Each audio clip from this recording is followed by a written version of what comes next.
So I was scrolling through Facebook a couple nights ago, and I noticed this financial advisor had a very compelling call to action on a Facebook ad.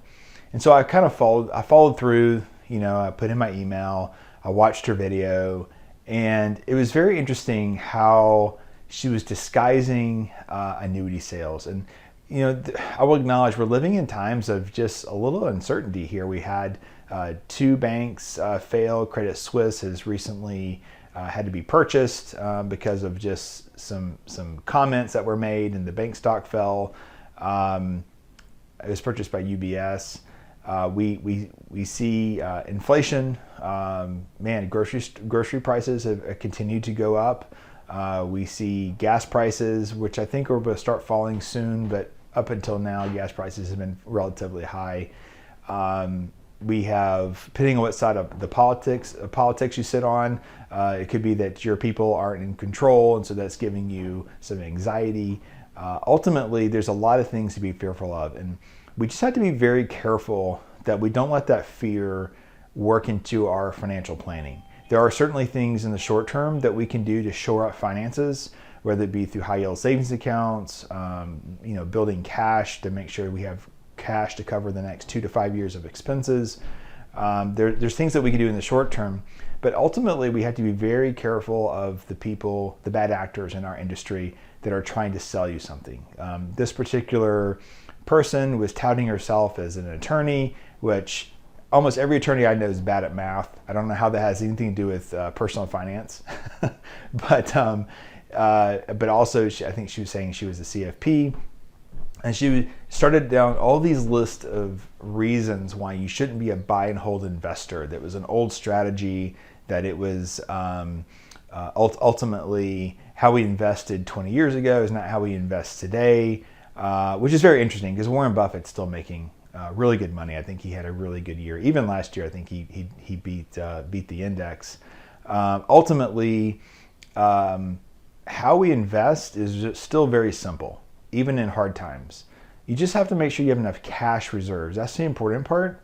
And then after that, it really comes down to keeping costs low, maintain diversification, and always focus long term.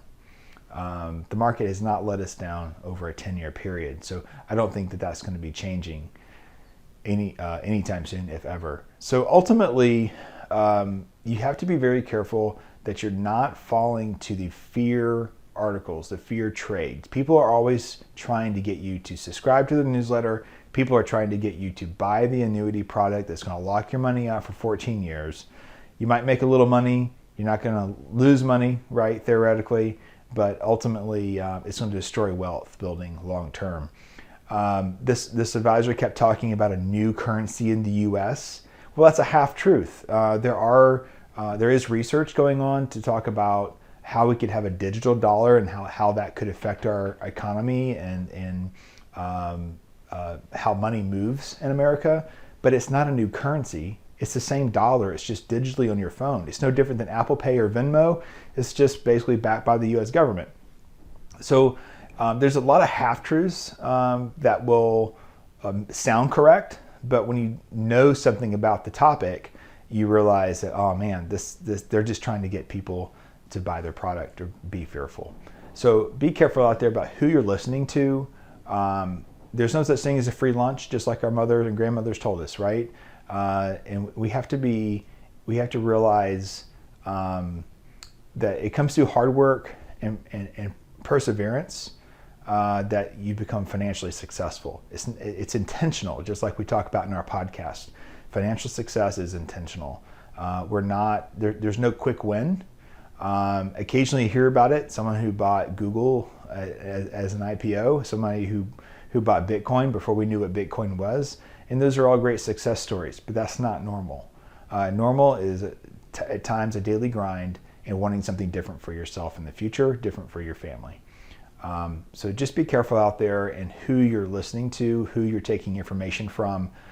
Just like it's easy for us to post this video online, it's also easy for other people to post videos online that could care less about you and are just trying to sell an expensive product to better themselves.